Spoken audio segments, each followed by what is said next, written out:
கோடி கவிதைகளை சொல்ல முடிஞ்ச என்னால உங்ககிட்ட ஒரு வார்த்தை பேச முடியல. உனக்கு என்ன தெரியும்? என் கண்ணை தெரியும். நான் எப்படி இருப்பேன்னு தெரியும். என்னை புரிஞ்சுக்கிட்ட உன்னால இதை புரிஞ்சுக்க முடியலையா?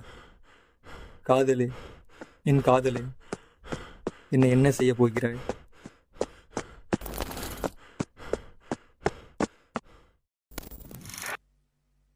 என் காதலே, என் காதலே, என்னை என்ன செய்ய போகிறாய்? நான் ஓவியன் என்று தெரிந்தும் நீ ஏன் கண்ணிரண்டை கேட்கிறாய்?